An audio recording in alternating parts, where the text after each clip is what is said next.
welcome to tonight's class, Parshas Seitzei. Teitzei. Tonight's class is titled "The Tradition of Ahavas Yisroel," tradition of Jewish love between one and another. And we'll be focusing tonight on the debates between the Sadducees and the Pharisees, the Tzedukim and the Perushim. And as it relates to this week's Parsha specifically, there's a number of mitzvahs in this week's Parsha, and we're going to talk about two of them, which were of the many debates which there were between the Tzedukim, the Sadducees, at that time. So just to give a little bit of a background about who these people were and who these movements were, this was at the time of, during the time of the second Beit HaMikdash, the time of the second temple. There were two scholars, two Jewish scholars, sages by the name of Tzadok and Baitos, which we won't get into now, the reason that they ended up leaving traditional Judaism and they left it and they started their own sect, believing and teaching that there's only the written Torah, only the Torah itself, the 5 books of the Torah and Tanakh, that's a written law that we have to follow, and all the explanations that came along with it, all the traditional explanations of the oral tradition that were passed down from Moses at Sinai and passed through the generations, taught orally and never transcribed. They started suggesting that was all just made up by the sages or interpretations of the sages, and therefore we can interpret it however we like, and that caused a tremendous rift between the traditional Jewish sages and their students and their groups that they rallied behind them. Because of their name, the name of these two fellows was Tzadok was one. Therefore, his group was called Tzedukim in Hebrew, or Sadducees in English, and the other group was a fellow named Baitos, is known as the Baitosim in Hebrew, or the Bethusians in English. And they were on one side of the debate, and they had the traditional Jewish teachings and scholars that were known as the Perushim, the Pharisees. They were separated from this new enlightened group that didn't believe in any of the oral tradition. Now, if we focus a little bit on what kind of issues that caused, for example, the mitzvah of writing a mezuzah or putting a mezuzah on our door posts, and the mitzvah of tefillin. The Torah tells us, "Uchtavtam la'ot al mezuzot beitecha u'bisharecha." You should write these words of the Torah on your entranceways and on your gateposts, and on the entranceway of your houses and your gates. What exactly are you supposed to write? How does the mezuzah supposed to look? Where you're supposed to place it? How it's written with ink and parchment? All of those rules, all those halachot and tradition that we follow was all passed in orally, exactly how it's done. The same thing with tefillin. Tefillin, it says we should put these words on our arm, on our hand, and as a sign between our eyes. Exactly where we should place it on the head. The fact that we put it on our not on our forehead, but actually on above our hair, and it comes down just to where our hairline is or used to be, and know exactly how it's positioned. The fact that we wrap the tefillin shel yad not on our actual hand, but up on our bicep, higher up on our arm, and how they're created, and such as all oral tradition that was passed down from generation to generation. When Moses went on to Mount Sinai, Har Sinai, at the giving of the Torah, after God spoke the 10 Commandments, following the 10 Commandments, Moses was actually with the Jewish people down here at that time on earth, and then afterwards, when he went up the mountain and somewhere in between met heaven and was up on the mountain studying with Hashem for 40 days and 40 nights, and thereafter the other additional sets of 40 days and 40 nights that he was on the mountain, God spoke to him and dictated to him what should be written down, And then he wrote down what God told him to write down, and together with the explanation that comes along with it.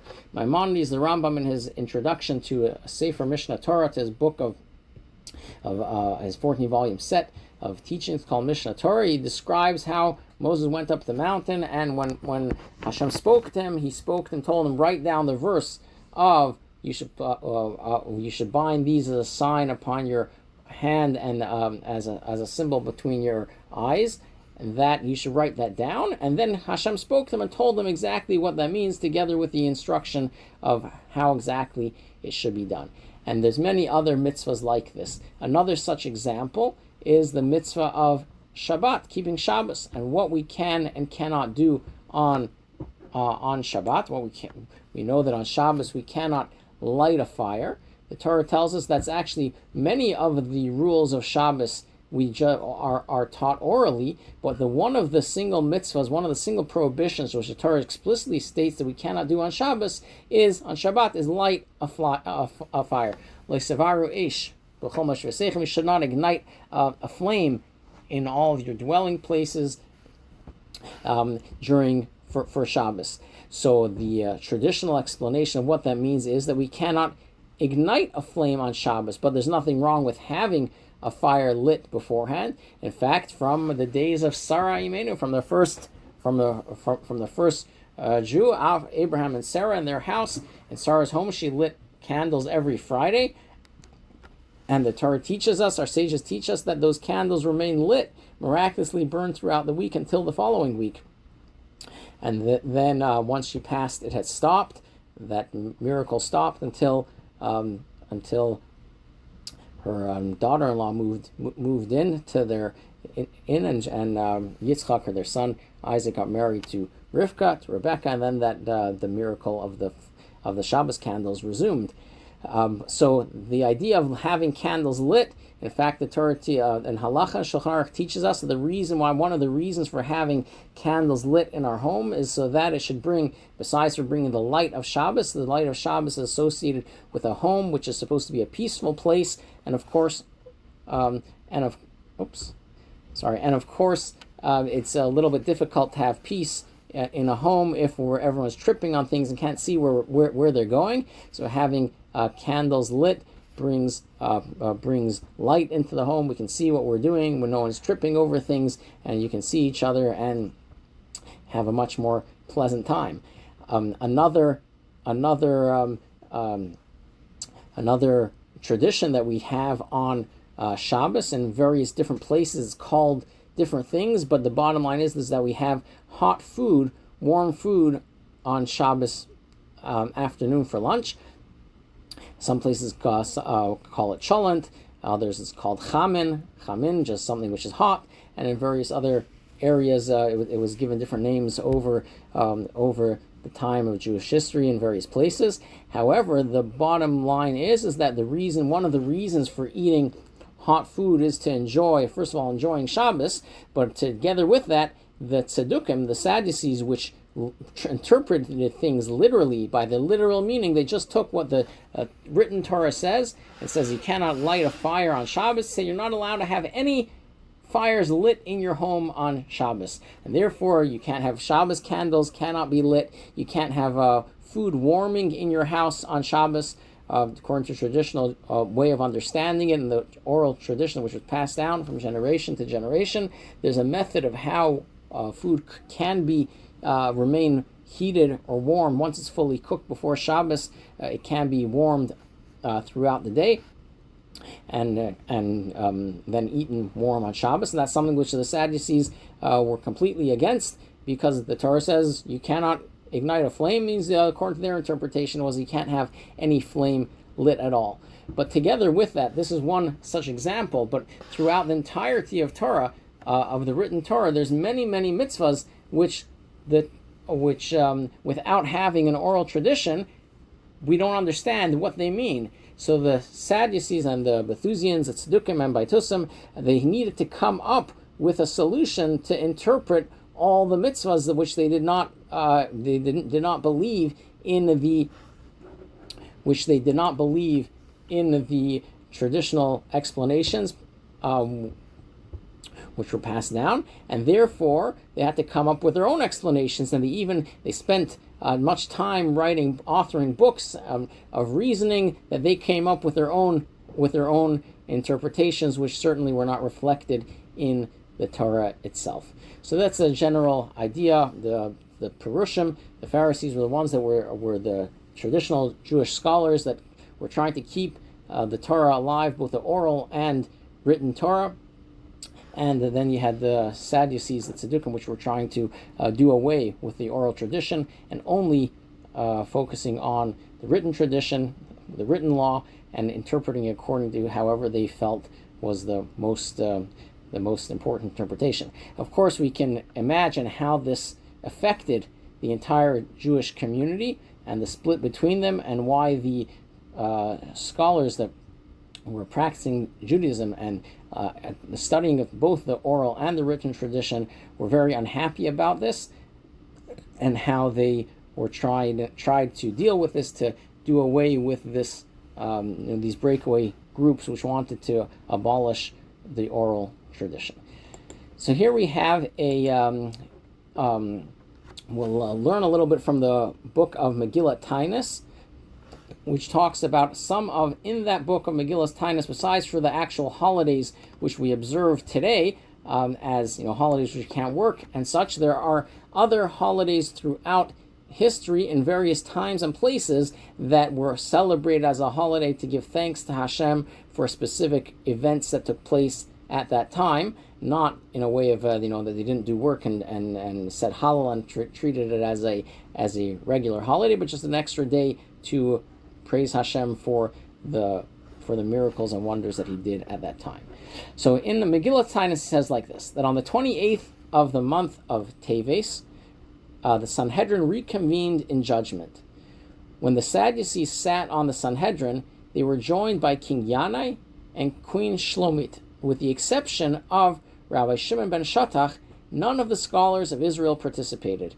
The Sadducees would be asked questions and matters of law, but they could not ground their answers in the Torah. So this was the part of the influence which the Perushim had, which the Sadducees had.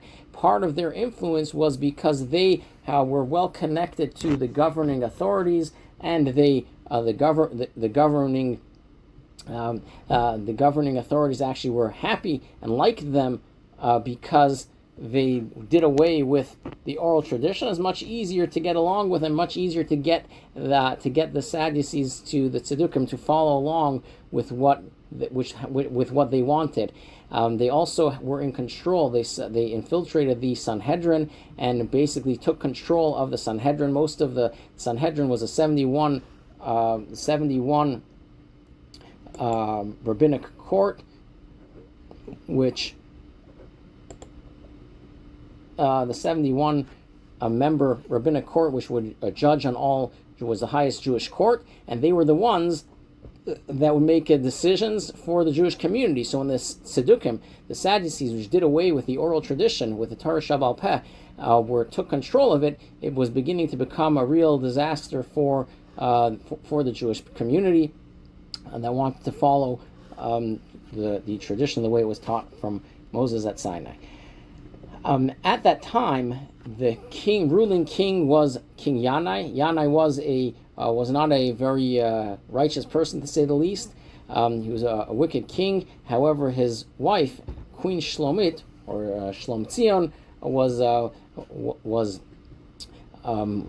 much more righteous than he was, and she had a brother, which was one of the scholars of Israel, one of the scholars of the Perushim that taught tradition according to the way it was always taught.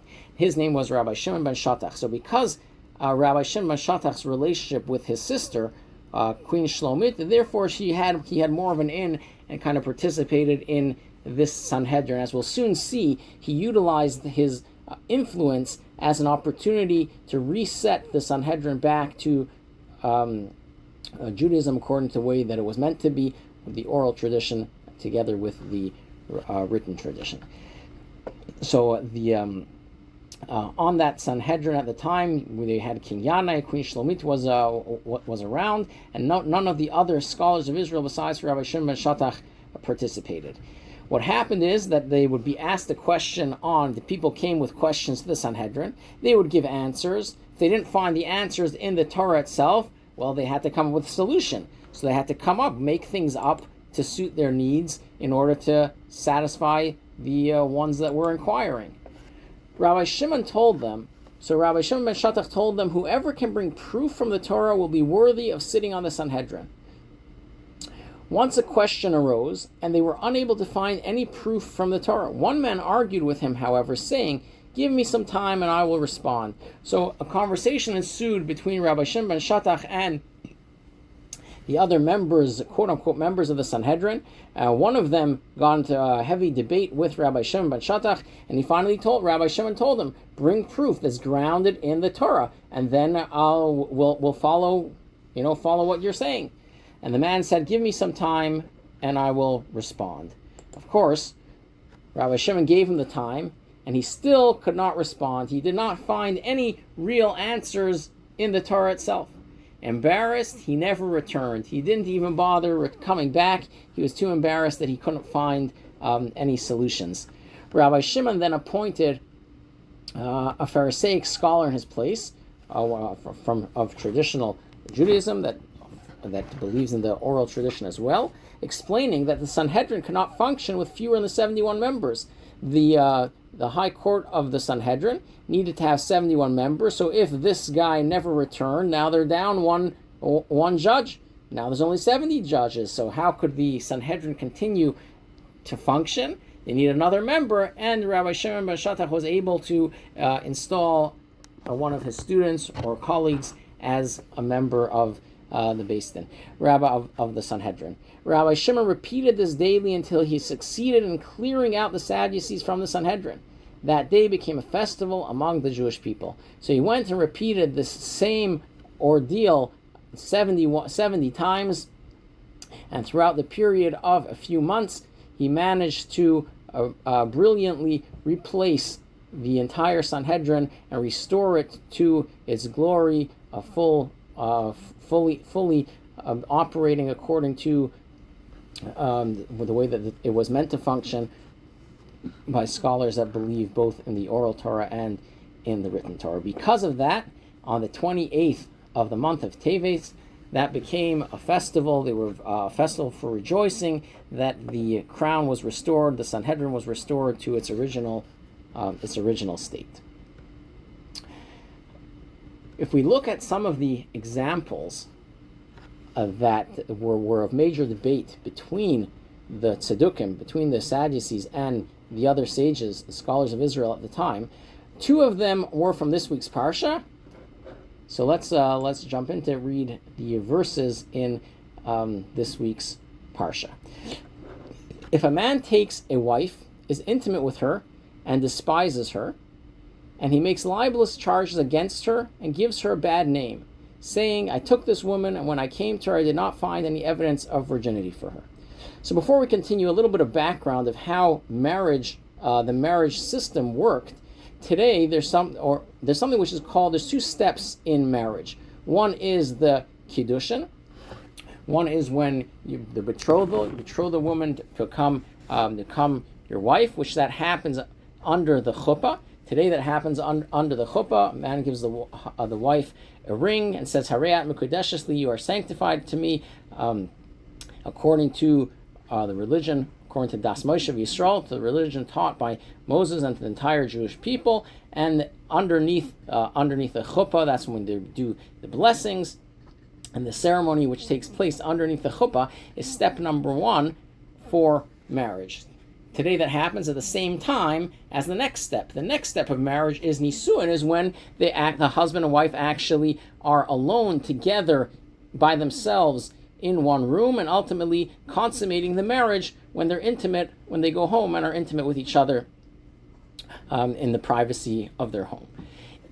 Back in the day, in biblical times, and throughout lasted for a long period of time thereafter, was that step number one of the kiddushin, the first stage of marriage, of when he would give her a ring and betroth her, that would take place almost a year before they actually began living together. So between that time of when the kiddushin happened, of when the betrothal happened, step number one of marriage happened. For that whole year, she would still live with her family, live at home, and then a year later they would consummate the marriage with them moving in and living with each other.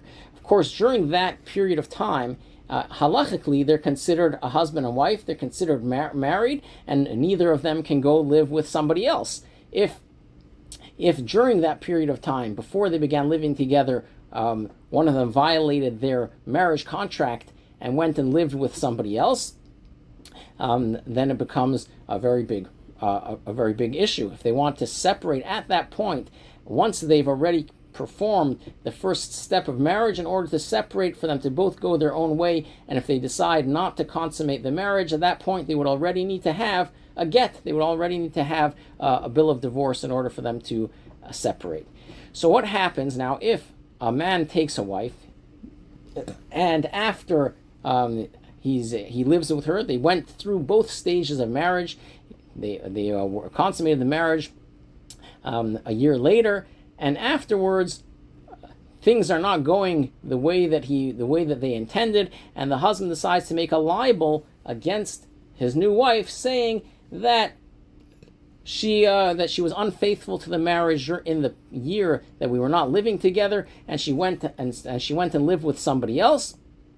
And when she came home that night, the night when we were together, I didn't find any evidence of virginity for her. She already had lived with somebody else, and therefore he wants to end the marriage without having to pay any obligation, which generally, if divorce takes place, there's obligations that the husband has to his wife if they want to separate. But if it's because of her not being, because of their being not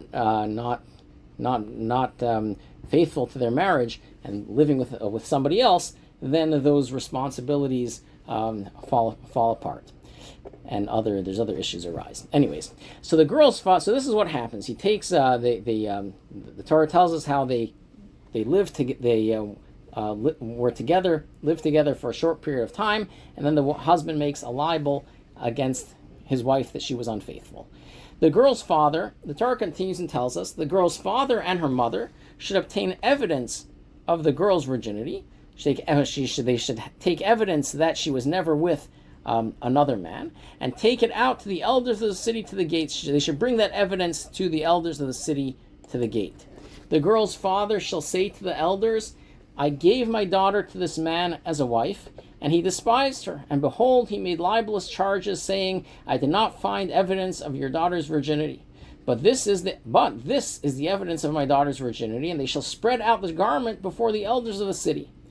Then the elders of the city shall take the man and punish him.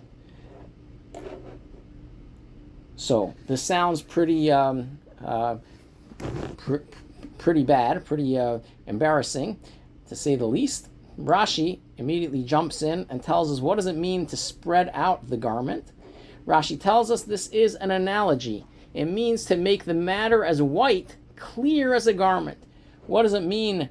So going back to the verse, whether the Torah tells us that the girl's parents should bring evidence, and they should spread out the garment before the elders of the city. The simple reading, you might say, this is the bed sheet perhaps that they slept on, and you'll look at it and see different colors that be on it, and that will be extremely embarrassing. However, Rashi explains the oral tradition. There's no one's bringing any actual sheets. No one's bringing any actual garments. There's nothing being brought here. The fact that Torah says that you should spread out the garment means you should spread something out that's as clear and clean as a garment, as white as a garment, as a white garment, something which is clear and pure. And that's how the Torah is using the phraseology of making the matter clear, is by spreading out the matter as a garment, which is right in front of you. You can see exactly what it is. So this is how the sages of Israel interpreted this this phrase according to the oral tradition. Now, to back up a second, how can one prove that the girl was not with somebody else? So the way that this libel is being created by the newly wed husband, which is making this libel, he brings witnesses. He gets friends or acquaintances or hires people. He comes up with false witnesses that will give testimony that they saw that his wife, before they were together during that year period, went and lived with somebody else. So if the girl's parents are able to disprove those witnesses, for example, if they're able to bring other witnesses which will bring proof and show us that those two witnesses were not in the same place in the same time as this girl was, as his new wife was at the time that they're making the allegations, then obviously those witnesses which were brought will not be held as truthful. Or if they come up with any other proof that will prove to us that those witnesses which saw the girl together with another man will disqualify those witnesses, either because they were in a different time, a different place, or for various other reasons, is how they can prove the innocence and the faithfulness of the girl. But as far as our discussion is concerned, the Torah itself, according to the scholars of Israel, learning this, it teaches us that what does it mean that this garment was spread out before the elders? It means that the explanation, the proof was put clear in front of them, and then the elders can then rule accordingly. If we go according to the way that the Tzedukim, the Sadducees, interpret this verse, they say, no, you literally have to bring the clothing, bring the bed sheets, bring the clothing that they were wearing, or wore, their undergarments that they wore at that time, and create tremendous embarrassment. Another such example, which is another mitzvah which we learn in this week's parsha, is a mitzvah called yibum, or rather, what we're speaking about right now is chalitza. So there's something which is called, in English it's referred to as a levirate marriage, when a man is married to a woman and tragedy occurs and the husband dies untimely, young, without children. Then the wife, if the husband has a brother, then the wife can then go and marry her previous husband's brother for the purpose of them having children, and then the children, or the first son which is born from that marriage, will carry on the name of her first husband's legacy. So this is, of course, if both generally a woman is not allowed to marry her husband's brother, even if they're not married anymore. If they got divorced, for example, they still can't marry. She still can't marry her previous husband's brother. However, if he dies, is the exception to the rule. If he dies without children, specifically, then she's not only allowed to, but it's a mitzvah called yibum, that there is a relationship between them, and the woman now is allowed to marry her dead husband's brother in order to have children and carry on her husband's legacy. However, if they don't want to, either the brother doesn't want or the wife doesn't want, practically today it's not carried out, especially today, when it used to be back in biblical times a man was allowed to have more than one wife. Today, we have a decree that we don't have more than one wife altogether. So the only time that this is even a small possibility is if the husband died without children and he has an unmarried brother. But today, practically, chalitza is always performed. If the woman, which her husband passed away, wants to go and marry someone else, or wants to remarry, in order for her to be allowed to remarry, she needs to go through the process, the mitzvah called chalitza, which kind of breaks that relationship between her and the dead husband's brother. So this is what the Torah is referring to, discussing in the verses that we're about to read. If brothers reside together, and one of them dies, having no son, the dead man's wife shall not marry an outsider. Rather, her husband's brother shall be intimate with her, making her a wife for himself, thus performing the obligation of a husband's brother with her. The firstborn child that they have will assume the deceased brother's name, so that his name will not be erased from Israel, and it will carry on his legacy. So that's the mitzvah of Yibum. But if the man does not wish to take his brother's wife, the brother's wife shall go up to the gate to the elders and say, my husband's brother has refused to perpetuate his brother's name in Israel. He does not wish to perform the obligation of a husband's brother with me. Then the elders of his city shall call him and speak to him, and he shall stand up and say, I do not wish to take her. Then his brother's wife shall approach him before the eyes of the elders and remove his shoe from his foot, and she shall spit in his face and answer him and say, thus shall be done to the man who will not build up his brother's household. And that family shall be called in Israel the family of the one whose shoe was removed. Again, sounds pretty cruel, pretty mean. That is, if they don't want to consummate that marriage and want to separate ways, she removes she removes the brother's shoe, and then as the literal translation of the Torah is that she spits in his face. Or if we look at for those that read Hebrew, it's here right in the middle on the 5th line. V'yarka bifanav. She should spit in his face. But bifanav, besides from meaning in, could also mean in his face, could also mean in front of him. Rashi immediately comments, what does it mean to spit in his face? It means on the ground, because he's not translating in his face, but in front of him. He should spit in front of him, on the ground in front of him. Of course, spitting on the ground is a lot less cruel than spitting into somebody's face. So again, this is the Pharisees, the Sadducees, the Tzaddukim interpreted this verse to mean that she was required to spit directly into his face, and Rashi, the sages of Israel, interpret this to mean, according to based on oral tradition, is on the ground in front of him. So again, this is the way that it's explained by the oral tradition. It's a lot nicer. And perhaps the most well-known argument between the Sadducees, between the Tzaddukim and the Chachamim and the sages, was the one that we're about to read. This is back from in Exodus. That if men are quarrel, if people are arguing, and there is a fatality, you shall give a life for a life, an eye for an eye, a tooth for a tooth, a hand for a hand, a foot for a foot, a burn for a burn, a wound for a wound, and a bruise for a bruise.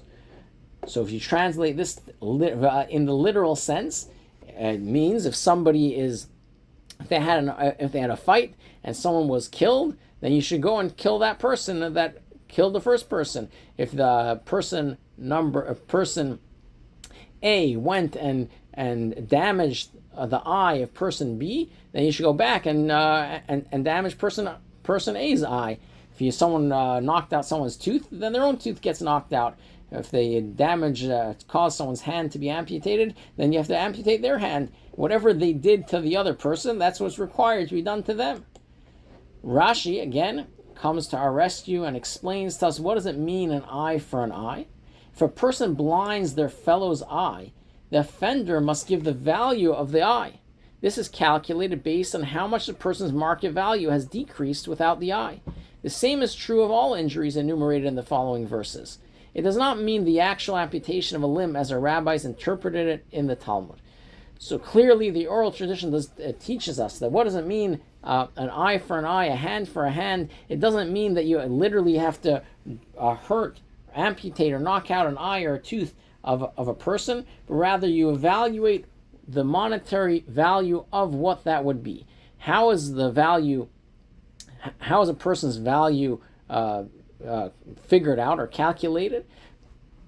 So there's a number that if a person, there's an estimated amount that if a person were to be sold as a slave, sold in the marketplace as a servant, the value of the person would be a certain value. If they were a stronger person, if they're a weaker person, their value would be diminished. If you had a worker that there was only had one eye versus a worker with two eyes, their value would go down because their capabilities would be diminished. If someone had only one hand instead of two hands, of course, what their capabilities are that they could do for you are going to be less. So the value that you're going to pay to hire such a worker is going to be far less. And this is how value of a person was determined. What the value of the damage is how much less that person would be paid to be hired out if they're missing specific limbs or capabilities. This was the fundamental difference between the Sadducees, between the Tzedukim, that believed only in the written law and not in the oral tradition, and the Pharisees. The Sadducees did not dispute the written Torah. They too understood the written Torah had to be accepted whether or not it accorded with human reason, because it was given to Moses at Sinai. What then did they dispute? They disputed the oral Torah. They argued that the oral Torah uses human logic, so they are free to interpret it according to their own understanding without being bound by the tradition of our sages. So they interpreted all these verses to mean literally, if a person hurt somebody else, then they need to be hurt. If they knocked out someone's tooth, then literally have to go and knock out their teeth. The way that they interpreted the Torah was pretty cruel in multiple different areas. But that's how they interpreted it. If you're using human logic to understand it, we can understand it however we want, and therefore they came to their understanding. But as we mentioned, that caused trouble. That many of the verses were not understandable. It's impossible to understand the Torah without having some more interpretation. So if they're not taking on the traditional interpretation, the oral law, then they had to come up with their own interpretations of what things actually meant. The Pharisees, however, maintained that just as God gave Moses the written Torah, he also gave him the oral Torah at the very same time. The only difference was that one was transmitted in writing and the other orally. That was the only difference that traditional Judaism, that the scholars of Israel looked at in the difference between the laws written in the Tanakh and the Torah and the oral tradition is simply that one, Hashem told them they should write down, and the other was transmitted orally. It was actually, for many generations, all the explanations of the Torah were only taught orally. They were never written down, up until the point where Rabbi Yehuda HaNasi, Rabbi Judah the Prince, saw that times were of necessity and that the Jewish people were being spread out in various places, and he had great concern that if the oral tradition would not be transcribed and written down, it would be entirely forgotten, and we would have many more scenarios like the like the Sadducees, like the Tzedukim and the Bethusians and the Baitusim, that will understand things different than the way that they were transmitted from generation to generation. And therefore, he took it in his hand to transcribe and begin writing down the oral tradition, and from that point on, it then later in the next generations was expounded on, explained even more through all the debates in the Talmud, which were then transcribed, and following that, the many generations was followed. There's many writings discussing the oral tradition, but originally it was actually only transmitted orally and was not written down at all. So now if we look, now in this talk of the Rebbe that we're going to learn, where the Rebbe points to a common thread which we're going to see throughout these three scenarios, throughout these three areas of the Torah, which the Megillas Tainis, the book of Megillas Tainis specifically mentions in the discussions between the differences between the Tzedukim and Perushim, between the Sadducees and the Pharisees. This is, before we mentioned the 28th of the month of Tevis as a festive day, here he mentions another date. On the 14th day of the month of Tammuz, right before shortly before the fast of the 17th of Tammuz, of Shivasar B'Tammuz, the Sadducean book of decrees was abolished, and the sages established that it be forbidden to deliver a eulogy on that day.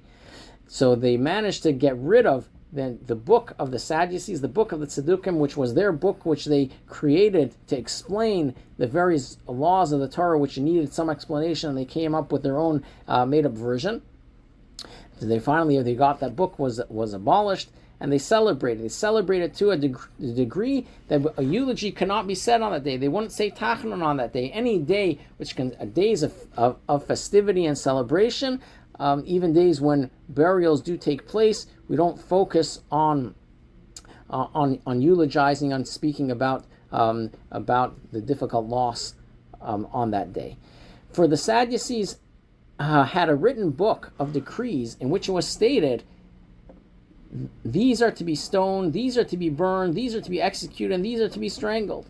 So they had a book describing all the different all the different death penalties that the Torah talks about, and doesn't describe in detail exactly how they're supposed to be done and who they are for necessarily. And the Sadducees had their own book describing in detail all of those. When they wrote the punishments in the book, a person would ask and look in the book, saying to them, how do you know that this person is liable to stoning, that this person is liable to burning, this person is liable to execution, and this person is liable to strangulation? But they did not know how to bring proof from the Torah. So they would look in this book, and they would have rules of how it was supposed to be committed, how it's supposed to be done. But when people would ask them further of where they got their interpretations from, they had no idea how to bring proof for it.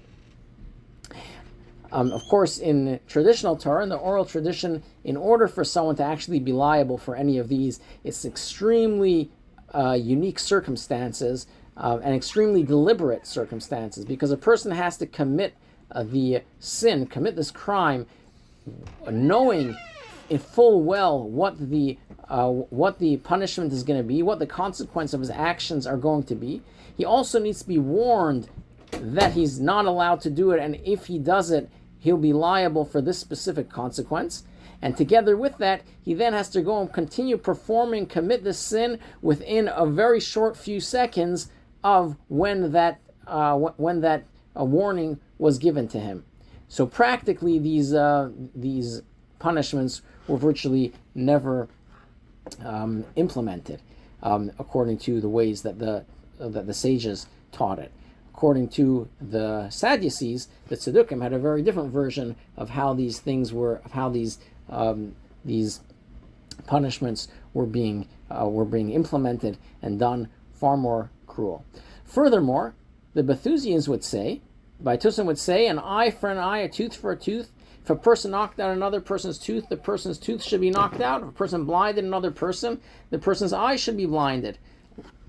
Likewise, they interpreted, and they shall spread out the garment before the elders of the city. The words should be understood literally. They should bring the garment or bed sheets. And likewise, and she shall spit in his face, meaning that she should spit directly in his face. When speaking about the mitzvah of chalitza, the woman should spit directly into her previous husband's brother's face. The Pharisee sages said to them, but is it not written, the Torah and the commandment which I have written to instruct them? Even in the written Torah, the Torah Shebachsav, there's a verse that says, HaTorah v'amitzvah asher kasavti l'hareisam, the Torah and the commandment which I've written to instruct them. And it is written, so you have the Torah and then you have the commandment, which was written to instruct them. So the Torah is the written Torah, and the commandment is what he was instructed them together with it, the oral tradition. It's also written, and now write for yourselves the song and teach it. This refers to the written Torah, that you should write it and teach it. And then it says, the Torah tells us, Sima b'fiyim, it should be placed in their mouths. What does it mean, place it in their mouths? Elo halachas, these are the laws, these are the oral tradition that I'm teaching. So there's a number of places that the Torah itself insinuates and hints to the fact that there are two traditions. There was the written tradition and the commandment which came along with it, the part that was placed in their mouths, the oral tradition, the oral laws. And on that day, when the sages prevailed and abolished the Sadducean book of decrees, they made it into a festival. So on the 14th day of Tammuz, when they finally managed to get this book of the Sadducean decrees abolished, that it wasn't accepted anymore, it was a day of celebration, again returning the crown of Torah to its rightful place for the entire Jewish community to follow. Now, if we look at the common thread between these three cases, which is cited in the Sadducean interpreted scripture, differently from our sages, which we see, as we mentioned, an eye for an eye, they shall spread out the garment, and she shall spit in his face. Although these are three distinct topics, they share a common theme, one connected with the broader principle of love and unity of Jews. If we look at the first one, an eye for an eye, it is well known how Rabbi Saadia Gaon responded to a follower of the Bethusian school regarding our sages' interpretation of the words, an eye for an eye, as requiring monetary compensation rather than the literal translation of removal of an eye. So Rabbi Saadia Gaon had a discussion with one of those that followed the Bethusian school, the Baitusim, and they were having this argument about what it means, an eye for an eye. And the Baitusi, the Bethusian, said it means to literally remove the other person's eye, and Rabbi Saadia Gaon says it's talking about monetary compensation. So this is what Rabbi Saadia Gaon continued to respond. We cannot interpret this verse literally. And he gives a proof why we cannot interpret this verse in the literal sense. For if a person struck another person's eye and caused them to lose 1/3 of their vision, how could we possibly inflict precisely the same injury on the offender? Neither more nor less. Perhaps we would cause them to lose their sight entirely.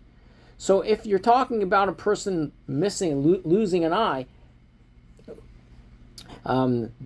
even an eye itself, how do you know how much damage you're going to inflict on another person if you go knock out the other person's eye?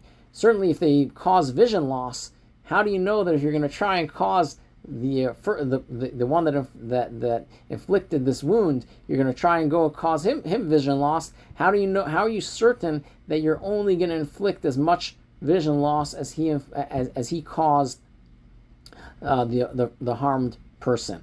Perhaps if you're going to go and do this back to the offender, then he's going to lose more vision, and that would be tremendously cruel. The Torah tells us that we need to, even regarding a person which sinned and committed a crime and gets consequences for their actions, we still do not cause just punitive punishments, just to penalize them and cause them harm for no reason. If they cause if you're interpreting it to mean whatever they did to someone else needs to be done to them, then you need to have a framework that exactly what they did to the other person can be done to them, which is virtually impossible. For this reason, the sages explained that an eye for an eye means monetary compensation. The same applies to a tooth for a tooth. Although it is easier in that case to ensure that no greater physical injury is inflicted than the loss of a tooth, there may still be differences in the degree of pain, the cost of medical treatment, and other such factors. It is therefore impossible to be certain that the offender has not been punished more severely than their victim was harmed. So even if you say a person knocked out someone else's tooth and now you have to go knock out their tooth, perhaps the tooth is a little clearer which one it was and which one you're going to remove.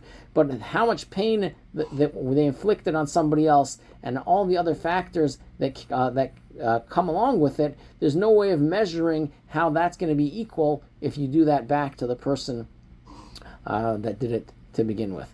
And therefore, if you want to be precise, looking at it and the monetary compensation is much more exact. By contrast, when monetary compensation is paid according to the extent of the damage, the amount can be assessed precisely. You look at exactly what the damage was, and that's how much one needs to pay. Of course, this explanation is using logic and explaining tradition and teachings that were taught to Moses at Mount Sinai and were passed down from generation to generation. And this is using our logic to understand why it is that the Torah teaches it to be in such a way. But certainly even these explanations which the sages are teaching are not things that they made up themselves, but something which was taught to them. We see then that the underlying reason why an eye for an eye and a tooth for a tooth are not interpreted literally is the principle of love for a fellow Jew. Care must be taken not to harm a Jew more than they deserve, even though they themselves harmed another Jew. So if a person harms another person, there's consequences from their action. We are required to give them a consequence. They're required to take responsibility for what they did. Yet at the same point in time, it's forbidden to harm them more than is required. Even in one of the punishments of the Torah, where there was what was lashes. Today there aren't most places in the world don't practice giving out lashes or whipping people if they commit crimes, unless you live in Singapore perhaps. But for most of us, most first world countries don't practice lashing people, and even in Torah time, even in biblical times, when that punishment was utilized from time to time, the Torah tells us the number of lashes, the maximum number of lashes was 40.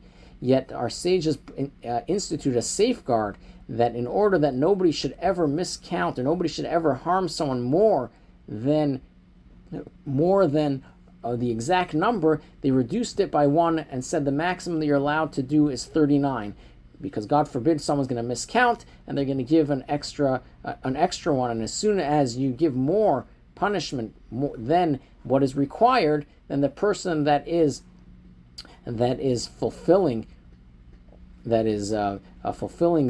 implementing the punishment, they themselves become a criminal. They themselves become doing something wrong. They're only allowed to implement exactly what is necessary and not a drop more of pain. So we see that the way that the Torah teaches us, the way that sages of Israel and oral tradition teaches us, is far more kind to another person. The next example which the Megillas Tainis gives of the dispute between the Sadducees, between the Tzedukim and the Perushim, was spreading out the garment in the case of this libelous scandal that a newlywed husband makes on his wife. This case concerns a man who has slandered a Jewish woman, which is a daughter of Sarah, Rivka, Rachel, and Leah, Sarah, Rebecca, Rachel, and Leah. The facts must therefore be clarified so that everyone will know that the accusation is false. According to the Sadducees, according to the Tzedukim, however, who understood the words literally, this would involve an immodest act that would cause the woman great shame. By contrast, our sages interpreted the verse to mean that they clarify the matter as one spreads out a garment. In this way, the element of shame is avoided, for when the matter is investigated by a Jewish court, it is handled in accordance with the ways of the Torah, whose ways are pleasantness.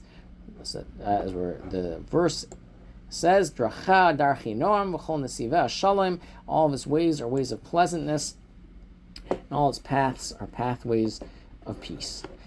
And finally, the last example of spitting in his face in the case of the levirate marriage. The Sadducees understood this verse to mean that the woman must spit actually in the man's face, an act causing considerable humiliation.